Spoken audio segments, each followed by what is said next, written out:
তাহলে CBI officer ওখানে ওরা একটা স্যান্ডো গেঞ্জি আর রুমালের দোকান করুক। তাহলে এগুলো নেকা নেকা কথা না, এগুলো আরো অনেকে অনেক পিছু হটতে বাধ্য হবে। তৃণমূলের একটা করে লোক মুখ খুলছে আর দুদিন পরে এসে সরি বলছে, দেখছো না?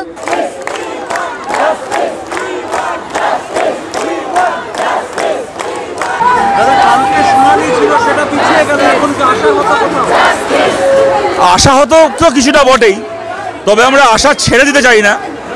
আমরা চাই যে যত তাড়াতাড়ি সম্ভব শুনানিটা হোক, কারণ সুপ্রিম কোর্টের উপর আশা ছেড়ে দিলে আমরা আর কার কাছে আশা করব এই পরিস্থিতিতে? তো আমরা আবেদন করব। আগের দিন জাস্টিস চন্দ্রচূড় বললেন ডাক্তাররা যেন কর্মবিরতি না করেন, ডাক্তারদের কর্মবিরতি তুলে নিতে বললেন, বলে এখন নিজেই একটা কর্মবিরতি নিয়ে নিলেন। তো যাই হোক, ওনার কর্মবিরতি শেষ হোক, উনি কাজে ফিরুন এবং যে বিচার হওয়া সেই বিচারটা হোক।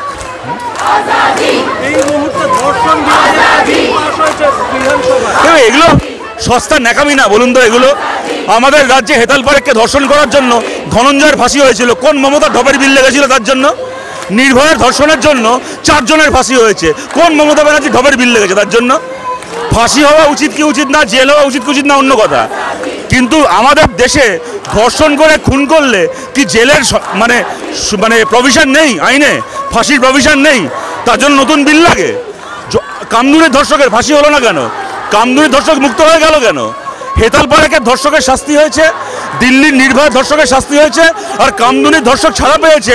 তার কারণ হচ্ছে ওখানে কোনো বিনীত গোয়েল ছিল না, এখানে বিনীত গোয়েল আছে। ওখানে কোনো মমতা ব্যানার্জি ছিল না, এখানে মমতা ব্যানার্জি আছে।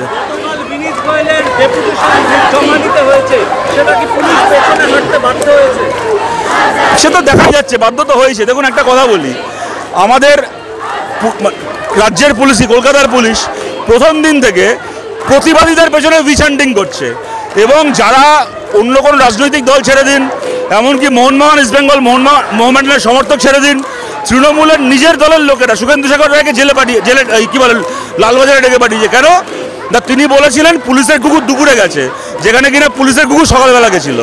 কুকুর দুপুরে গেছে না সকালে গেছে, তার জন্য শুভেন্দু শেখর রায়কে ডেকে পাঠিয়েছে লালবাজারে, আমাদের মীনাক্ষীকে ডেকে পাঠিয়েছে, আমাদের সৃজনকে, দীপশিতাকে ডেকে পাঠিয়েছে, এতজনকে ডেকে পাঠিয়েছে।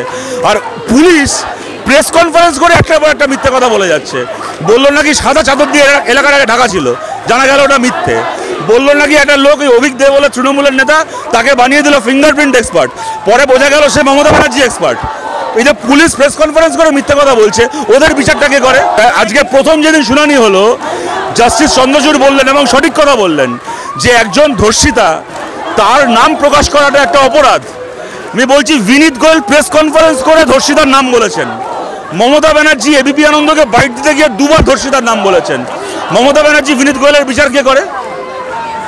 সেখান থেকে শেষ একটা প্রশ্ন করব, এখনো পর্যন্ত সিবিআই এর হাতে আছে, কিন্তু সিবিআই বলছে প্রমাণ লোপাট করে দেওয়া হয়েছে আগে। তাহলে সিবিআই অফিসার ওখানে ওরা একটা স্যান্ডো গেঞ্জি আর রুমালের দোকান করুক। তাহলে এগুলো নেকা নেকা কথা না, এগুলো আমাদের দেশে আপনারা জানেন ল অ্যান্ড অর্ডার হচ্ছে স্টেট সাবজেক্ট। কোথাও কোনো অপরাধ হলে কখনো সিবিআই প্রথম দিন থেকে তা তদন্ত করে না, প্রথমে পুলিশ করে। পুলিশ করতে না পারলে 5 মাস পরে, 6 মাস পরে, অনেক সময় 5 বছর পরে সিবিআই তদন্ত শুরু করে, তখনও অনেক সময় সিবিআই সফল হয়। আর এখানে 4 দিনের মধ্যে সিবিআই হাতে তদন্তভার পেয়েছে। কখন এটা হয় বলুন তো? সিবিআই তাদের গোটা জীবনে কটা এরকম কেস পেয়েছে যেখানে একটা অপরাধ হওয়ার 96 ঘন্টার মধ্যে তদন্ত শুরু করার সুযোগ পেয়েছে? কবার এরকম হয়েছে আজ অব্দি? এই যে গরু বালি কয়লার কেসে আপনারা জানেন 3 মাস 4 মাস কোর্টে শুনানি হয়েছে, তারপরে তদন্ত সিবিআইকে দেওয়া হয়েছে। আর এক্ষেত্রে সকালবেলা মামলা উঠেছে, 1 ঘন্টার মধ্যে হাইকোর্ট ওটাকে সিবিআইকে দিয়ে দিয়েছে। 96 ঘন্টার মধ্যে তদন্ত শুরু করার পরে যদি বলে আমরা প্রমাণ খুঁজে পাচ্ছি না, তাহলে ওরা শিয়ালদা স্টেশনে দাঁড়িয়ে রুমাল বেচুক, ওদেরকে আর গোয়েন্দাগিরি করতে হবে না।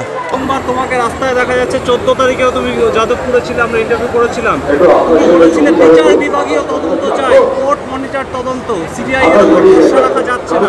আজকে কোন জায়গায় দেখছো যেখানে সিবিআই এর হাতে তদন্ত থাকার পরেও সুপ্রিম কোর্টে পিছিয়ে গেল শুনানিটা?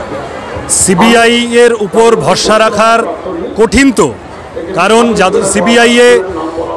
সিবিআই এর হাতে কি হয়েছে আমরা সারদা নারদা ইত্যাদি দেখেছি পশ্চিমবঙ্গে। ফলত সিবিআই তদন্ত করছে ঠিকই, সিবিআই এর উপর চাপ রাখতে হবে, সেটা আমাদের চাপ, গণতন্ত্রের চতুর্থ স্তম্ভ হিসেবে তোমাদের চাপ, মানুষের চাপ থাকলে সিবিআই এর উপরে ডেফিনেটলি আমরা নিশ্চিতভাবে আশাবাদী যে চাপ দিয়ে অন্তত বিচার আদায় করা যাবে। কোনো সেটিংয়ে বিচার ভেসে গেল, দোষীরা ছাড়া পেয়ে গেল বা শাস্তি লঘু হয়ে গেল, এগুলো যাতে না হয় সেই জন্যই তো রাস্তায় নামা রাত জাগা।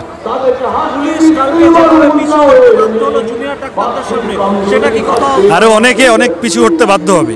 তৃণমূলের একটা করে লোক মুখ খুলছে আর দুদিন পরে এসে সরি বলছে, দেখছো না? কাঞ্চন মল্লিক থেকে, কাকলি থেকে, ঘোষ দস্তিদার থেকে শুরু করে সব। ফলত এগুলো যাই হবে, মানুষ যেভাবে জেগে উঠেছেন তাতে করে শাসক দলের পক্ষে অস্বস্তির যথেষ্ট কারণ আছে। রাজনীতির ময়দানে লড়াই হবে, সাধারণ মানুষ তাদের সাথে মিশে আজকে আমি একজন সহনাগরিক হিসেবে এখানে এসেছি। গোটা ক্যাবিনেটটারই জেলে থাকা উচিত। পশ্চিমবঙ্গে ইতিহাসে কোনোদিন যা হয়নি সেই পরিমাণ দুর্নীতি এবং দুষ্কৃতির রাজ কায়েম হয়েছে রাজ্যে। স্বাভাবিক, কিন্তু এই ডাকাডুকিতে কোনো লাভ নেই।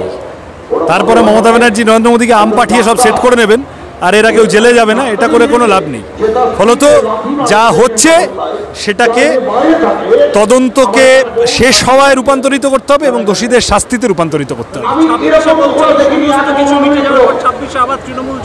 সেটা কোথায় বললাম?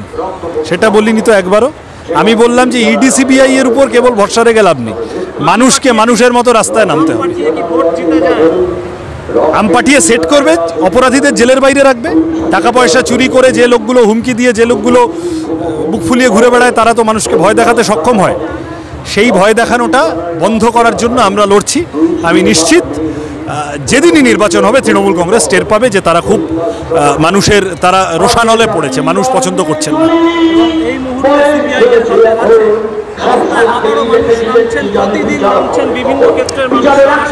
এই চাপটাই রেখে যেতে হবে, যাতে করে আমি যে কথা বললাম শুরুতে, যে যাতে করে সিবিআই তদন্তটা ঠিকমতো করতে পারে। এখানে রাজ্য সরকার প্রমাণ লোপাট করে যাতে অপরাধীদের ছাড়া পাওয়ার বন্দোবস্ত না করাতে পারে, আন্দোলনের চাপ রাখতে হবে।